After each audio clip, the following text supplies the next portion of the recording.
So ಮುಂದೇನು C ಎಂಗೆ ಅಂದಾಗ ನಾವು 3 ತಿಂಗಳು ಏನಾಗುತ್ತೆ ವರದಿಯಿಂದ್ವಿ ಎಕ್ಸೆಪ್ಟ್ CBI ಒಳಕ್ಕೆ ಬಂದರೆ ಅದು ನ್ಯಾಯಾಲಯದ ಆದೇಶದಲ್ಲಿ ಏನಾದರೂ ಬಂದರೆ ಆಗ ಪರಿಸ್ಥಿತಿಗಳು ಭಾಳ ತ್ವರಿತಗತಿಯಲ್ಲಿ ಬದಲಾವಣೆ ಆಗೋಕ್ಕೆ ಸ್ಟಾರ್ಟ್ ಆಗುತ್ತೆ. ನಿನ್ನೆ ಈ ಜನಪ್ರತಿನಿಧಿಗಳ ನ್ಯಾಯಾಲಯ ಈ ತೀರ್ಪನ್ನು ಕೊಡ್ತಲ್ಲ, ಅಂದರೆ ಸೆಷನ್ಸ್ ಜಡ್ಜು ನ್ಯಾಯಾಧೀಶರಾಗಿರುವಂಥ ಸಂತೋಷ್ ಗಜಾನನ್ ಭಟ್ ಅವರು ಕೊಟ್ಟಿದ್ದಂಥ ತೀರ್ಪಿನಲ್ಲಿ ಕೆಲವು ಅಂಶಗಳನ್ನು ಈಗ ಕೆಲವರೆಲ್ಲ ಹೆಕ್ಕಿ ತೆಗೆದಿದ್ದಾರೆ. ಸಾಮಾನ್ಯವಾಗಿ ತೀರ್ಪುಗಳಿಗೆ ಹಾಗೆ ಆಗೋದು, ಡೀಟೈಲ್ಡ್ ತೀರ್ಪು ನಮಗೆ ನಿಧಾನವಾಗಿ ತೆಗೆದಾಗಲೇ ಕೆಲವೆಲ್ಲ ಬರುತ್ತೆ. ಅದರಲ್ಲಿ ಅವರು ಬರೆದಿರೋ ಒಂದು ಭಾಗ ಬಹುಜನರ ಗಮನವನ್ನು ಸೆಳೆದಿದೆ. ರಾಮಜೋಯಿಸ್ರ ರಾಜಧರ್ಮ ವಿತ್ ಲೈಸೆನ್ಸ್ ಆನ್ ರಾಜನೀತಿ ಕೃತಿಯ ಸಾಲುಗಳನ್ನು, ಅಂದರೆ ಅದರದ್ದು ಭಾಗಗಳನ್ನು ಇಟ್ಟುಕೊಂಡು ಅವರು ಅದರಲ್ಲಿ ಹೇಳಿರುವಂಥದ್ದು ಅಥವಾ ಅದನ್ನೇ ಕೋಟ್ ಮಾಡಿರುವಂಥದ್ದು. ರಾದರ್ ಚುನಾಯಿತ ಜನಪ್ರತಿನಿಧಿಗಳ ಸರ್ಕಾರ ಆಡಳಿತದಲ್ಲಿದೆ. ಇದು ನಾನು ಹೇಳ್ತಿರೋ ಆರ್ಡರು ರಿವರ್ಸ್ ಇದೆ, ಆ್ಯಕ್ಚುಲಿ ಒರಿಜಿನಲ್ ಇಂಗ್ಲೀಷಲ್ಲಿ ಅದು ರಿವರ್ಸಲ್ಲಿದೆ. ಆಡಳಿತದಲ್ಲಿ ಇರುವವರು ರಾಜಧರ್ಮವನ್ನು ಪಾಲಿಸಬೇಕು. ರಾಜಧರ್ಮ ಪಾಲಿಸದಿದ್ದರೆ ಅದು ರಾವಣ ರಾಜ್ಯ ಆಗತ್ತೆ, ರಾಮರಾಜ್ಯ ಆಗಲ್ಲ. ರಾಮರಾಜ್ಯವೋ ರಾವಣ ರಾಜ್ಯವೋ ಅದು ನಿಮ್ಮ ಕೈಯಲ್ಲಿದೆ. ಗಾಂಧೀಜಿಯವರ ರಾಮರಾಜ್ಯ ಪರಿಕಲ್ಪನೆಯನ್ನು ವರ್ಣನೆಗೆ ಹಚ್ಚಿರುವುದು ಆ ರೀತಿಯಲ್ಲಿ. ಹೇಗೆ ಕಂಡಿದ್ರು ಕನಸನ್ನು? ಆಡಳಿತದಲ್ಲಿರುವವರು ಪಾರದರ್ಶಕವಾದ ಆಡಳಿತವನ್ನು ಕೊಡಬೇಕು, ನೈತಿಕತೆ ಮತ್ತು ಸೌಹಾರ್ದತೆಯನ್ನು ಪಾಲಿಸಬೇಕು, ರಾಜನ ನಡೆಯಲ್ಲಿ ಸಂಶಯಗಳಿಗೆ ಅವಕಾಶವಿರಬಾರದು ಅಂತ ಮಹಾಭಾರತದ ಶಾಂತಿ ಪರ್ವದಲ್ಲಿರೋದನ್ನು ಅವರಲ್ಲಿ ಕೋಟ್ ಮಾಡ್ತಾರೆ. ಅಫ್ಕೋರ್ಸ್ ಅದನ್ನು ಸ್ವಲ್ಪ ಡೀಟೈಲ್ ಆಗಿ ಅವರು ರಾಮಜೋಯಿಸರು ಬರೆದಿರೋದನ್ನು ಕೋಟ್ ಮಾಡ್ತಾರೆ. ಕಾರಣ in the past the king was not only a symbol but was the ruler and administrator and the king had to observe the dharma of the ruler, that is functioning in a selfless manner for the prosperity, harmony and happiness of the people. This is Gandhiji's concept of Ramrajya. ಕೃತಿಯಲ್ಲಿರುವುದನ್ನು ನ್ಯಾಯಮೂರ್ತಿಗಳು ಬಳಸಿರೋದು. All right, ಅದು ಬಹುಜನರ ಗಮನ ಸೆಳೆದಿದ್ದರಿಂದ ಆ ತೀರ್ಪಿನ ಭಾಗವನ್ನು ಹೇಳಿದ್ದೀವಿ. S.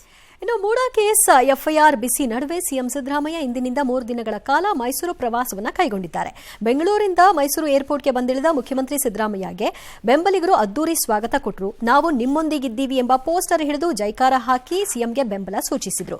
ಇದರಿಂದ ಸಹಜವಾಗಿ ಖುಷಿಯಾದಂತೆ ಕಂಡುಬಂದ ಸಿದ್ದರಾಮಯ್ಯ ಬೆಂಬಲಿಗರತ್ತ ಕೈ ಬೀಸಿದರು. ಇದಕ್ಕೂ ಮುನ್ನ ಮೈಸೂರು ಏರ್ಪೋರ್ಟ್ನಲ್ಲಿ ಸಿದ್ದರಾಮಯ್ಯ ಆಪ್ತ ಮೂಡಾ ಅಧ್ಯಕ್ಷ ಮರಿಗೌಡಗೆ ಕಾಂಗ್ರೆಸ್ ಕಾರ್ಯಕರ್ತರಿಂದಲೇ ಪ್ರತಿಭಟನೆಯ ಬಿಸಿ ತಾಕ್ತು. ಸಿದ್ದರಾಮಯ್ಯ ಇಂದಿನ ಸ್ಥಿತಿಗೆ ನೀವೇ ಕಾರಣ, ನೀವು ಬರೋದು ಬೇಡ ಅಂತ ಬಲವಂತವಾಗಿ ಅವ್ರನ್ನ ವಾಪಸ್ ಕಳಿಸಿದ್ರು. ಈ ಮಧ್ಯೆ ಸಿದ್ದರಾಮಯ್ಯ ರಾಜೀನಾಮೆಗೆ ಆಗ್ರಹಿಸಿ ಬಿಜೆಪಿ ಪ್ರತಿಭಟನೆ ನಡೆಸಿತು. ಸಿಎಂ ನೇತೃತ್ವದಲ್ಲಿ ಕೆಡಿಪಿ ಸಭೆ ನಡೀತಾ ಇದ್ದು ಜಿಲ್ಲಾ ಪಂಚಾಯಿತಿ ಕಚೇರಿಗೆ ಮುತ್ತಿಗೆ ಹಾಕಲು ವಿಫಲ ಯತ್ನ ಸಹ ನಡೆಯಿತು.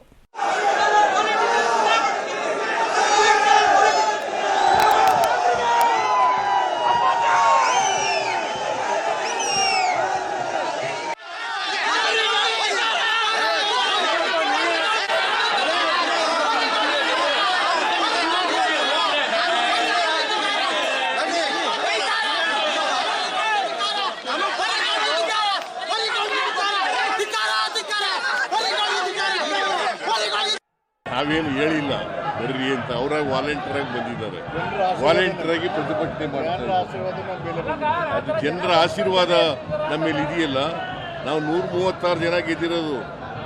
ರಾಜಕಾರಣ ಮತ್ತು ಪ್ರಭಾವ ಇರಬಹುದಾದ ವ್ಯಕ್ತಿಗಳ ವಿಚಾರದಲ್ಲಿ ಯಾರೇ ಇರಲಿ, ಚಿತ್ರನಟರೋ ರಾಜಕಾರಣಿಗಳೋ ಯಾರೇ ಇರ್ಬೋದು, ಅದರಲ್ಲಿ ಮೈದಾನದಲ್ಲಿ ಶಕ್ತಿ ಪ್ರದರ್ಶನ ಅವರ ರಾಜಕಾರಣ ಅಥವಾ ಅವರ ಪ್ರಚಾರದ ಅಥವಾ ಅವರ ಪ್ರಖ್ಯಾತಿ ಆಗಿರುವುದರ ಒಂದು ಭಾಗ ಅಷ್ಟೆ. ಅದು ನ್ಯಾಯಾಲಯದ ಮೇಲೆ ತೀವ್ರವಾದ ರೀತಿಯಲ್ಲಿ ಪರಿಣಾಮವನ್ನು ಬೀರುವುದು ಸದ್ಯದ ಸ್ಥಿತಿಯಲ್ಲಿ ಕಾಣಿಸ್ತಿಲ್ಲ, ಭಾರತದಲ್ಲಿ ಕಾಣಿಸ್ತಿಲ್ಲ ಅದು. ಬಟ್ ಇದು ಅವರವರ ಇದು ಕೆಲಸ, ಅದ್ರ ಪಡೆಗೆ ಅದು ನಡೆಯುತ್ತೆ, ಇದ್ರ ಪಡೆಗೆ ಇದು ನಡೆಯುತ್ತೆ. ಈಗ ಇನ್ನು ಮರಿಗೌಡ್ರದ್ದಕ್ಕೆ ಸಿದ್ದರಾಮಯ್ಯನವರ ಬೆಂಬಲಿಗರು ಯಾಕೆ ನಿರ್ಧಾರಕ್ಕೆ ಬಂದಿದ್ದಾರೆ ನಮಗೆ ಗೊತ್ತಿಲ್ಲ. ಏನು ಅವ್ರ ಪ್ರಕಾರ ಏನು ಅನ್ನಿಸ್ತಿದೆಯೋ ಗೊತ್ತಿಲ್ಲ. ಅವ್ರಿಗೆ ನೀನೇ ನಿಂದನೆ ಇದೆಲ್ಲ ಆಗಿದ್ದು ಅಂತ ಅವ್ರು ಹೇಳ್ತಾರೆ. ಏನಾಗಿದೆ ಅಂತ ಹೇಳಬೇಕಲ್ಲ, ಅವ್ರ ಪಾತ್ರ ಏನಿದೆ, ಏನು ಆಗಿಲ್ವಲ್ಲ, ಅವ್ರ ಪ್ರಕಾರ ಏನು ಮಾಡೇ ಇಲ್ಲ, ಅದು ಅವ್ರಿಗೆ ಬಿಟ್ಟಿತ್ತು. ಇನ್ನು ಮೂಡಾ ಕೇಸಲ್ಲಿ ಮುಖ್ಯಮಂತ್ರಿಗಳು ಅವ್ರ ಕುಟುಂಬದ ಕಾಕತಾಳೀಯ ಅನ್ನೋಂತೆ, ಕಾಕತಾಳೀಯ ಅಂತೇನಿಲ್ಲ, ನನ್ನ ಪ್ರಕಾರ ಪ್ಲಾನ್ ಎಲ್ಲ ಇತ್ತು ಅನ್ಸುತ್ತೆ. ಗಂಗೇನಹಳ್ಳಿ ಡಿನೋಟಿಫಿಕೇಶನ್ ಪ್ರಕರಣ ಸಂಬಂಧ ಕೇಂದ್ರ ಮಂತ್ರಿ HD ಕುಮಾರಸ್ವಾಮಿ ಅವರನ್ನ ಲೋಕಾಯುಕ್ತ ಪೊಲೀಸರು ವಿಚಾರಣೆಗೆ ಕರೆದಿದ್ರು ಅನ್ಸುತ್ತೆ. ಅವರು ಅದನ್ನು ಒಪ್ಪಿ ಆಯ್ತು ನಾ ಬರ್ತೀನಿ ತೊಗೊಳ್ಳಿ ಅಂತಂದ್ಬಿಟ್ಟು ದಿಲ್ಲಿಯಿಂದ ಬೆಂಗಳೂರಿಗೆ ಇವತ್ತು ಬಂದು ನೇರವಾಗಿ ಹೋಗಿ 1 ಗಂಟೆ ಕಾಲ ವಿಚಾರಣೆಯನ್ನು ಎದುರಿಸಿದ್ದಾರೆ. ಹೊರಕ್ಕೆ ಬಂದ ಮೇಲೆ ಅವರು ಹೇಳಿದ್ದಾರೆ, ನಾನು ಅಧಿಕಾರದಲ್ಲಿದ್ದಾಗ ಯಾವ ತಪ್ಪು ಮಾಡಿಲ್ಲ, ಸ್ವಯಂ ಪ್ರೇರಣೆಯಿಂದಲೇ ಈ ವಿಚಾರಣೆಗೆ ಹಾಜರಾಗಿದ್ದೀನಿ, ಮತ್ತೆ ನನ್ನ ವಿಚಾರಣೆಗೆ ಕರೆದಿಲ್ಲ. ಕಳೆದ ವಾರವಷ್ಟೇ ಇದೇ ಪ್ರಕರಣ ಸಂಬಂಧ ಮಾಜಿ ಮುಖ್ಯಮಂತ್ರಿ ಯಡಿಯೂರಪ್ಪನವ್ರನ್ನು ಕರೆಸಿದ್ರು. ಅವ್ರು ಹೇಳಿದ್ರು, ನಾನು ಅಧಿಕಾರದಲ್ಲೇ ಇರಲಿಲ್ಲ, ನನಗೇನು ಗೊತ್ತು ಈ ಪ್ರಕರಣ, ನಾನೇನು ಮಾಡಿಲ್ಲ. ನನ್ನ ಜೊತೆಲಿದ್ದವರೆಲ್ಲ ಸ್ಟೇಟ್ಮೆಂಟ್ ಕೊಟ್ಟಿದ್ದಾರೆ, ಕೊಡ್ಲಿ, ನಾಳೆ ನಾನು ಎಲ್ಲ ಹೇಳ್ತೀನಿ ಅಂತ ಹೇಳಿದ್ದಾರೆ.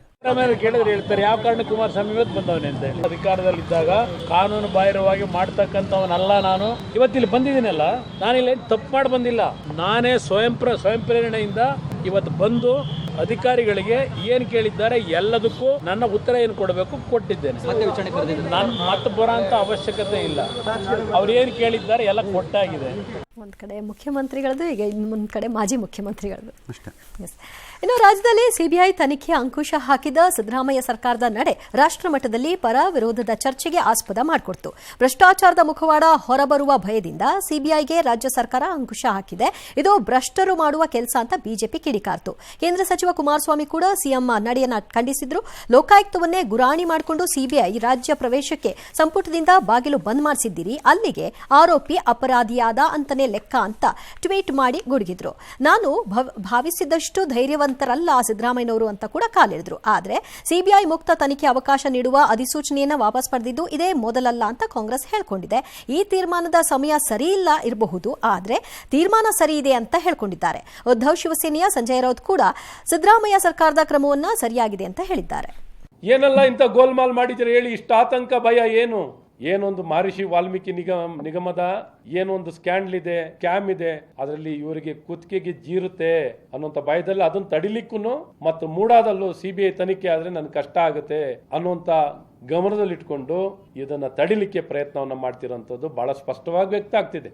ಈಗ ಆಗಿಲ್ಲ, ದೇವರಾಜ್ ಅರಸ್ ಅವರು ಇದ್ದಾಗನು ಕೂಡ ಯಾವಾಗ ಅದನ್ನ ಮಿಸ್ಯೂಸ್ ಮಾಡ್ತಾ ಇದ್ರು ಆವಾಗ ಸಿಬಿಐ ವಿಡ್ರಾ ಮಾಡಿಕೊಂಡು, ಈಗ ನಾನಿದ್ದಾಗ ಹೋಮ್ ಮಿನಿಸ್ಟರ್ ವೀರಪ್ಪನ್ ತೆಲುಗಿ ಕೇಸ್ನಲ್ಲಿ, ಇನ್ನೊಂದು ಕೇಸ್ನಲ್ಲಿ ಕೋಲಾರ್, ಅವಾಗ ನಾವು ರೆಫರ್ ಮಾಡಿದ್ದು 3 ಕೇಸ್ನು ಕೂಡ ಸಿಬಿಐ ತಗೊಂಡಿಲ್ಲ.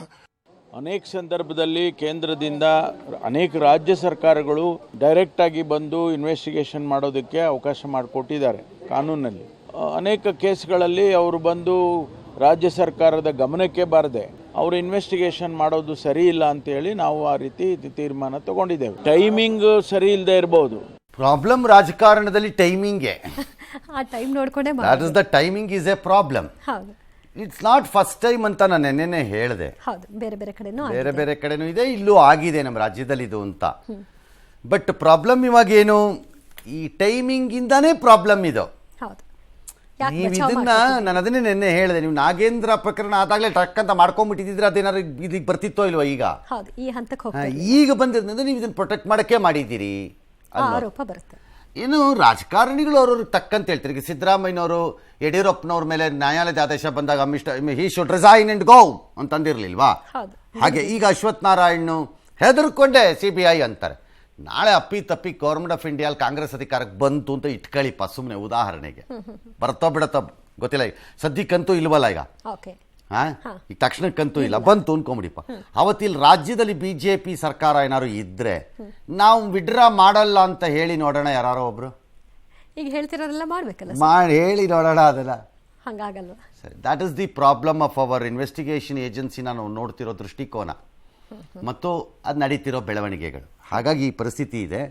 ಬಟ್ ಕಾಂಗ್ರೆಸ್ ಗವರ್ನಮೆಂಟು ಈ ಎಂಬರಾಸ್ಮೆಂಟನ್ನು ರಾಜ್ಯದಲ್ಲಿ ಎದುರಿಸಬೇಕು. ಯಾಕೆಂದರೆ ಯುವರ್ ಟೈಮಿಂಗ್ ಈಸ್ ಅಟ್ರಾಷಿಯಸ್ ಅಷ್ಟೇ.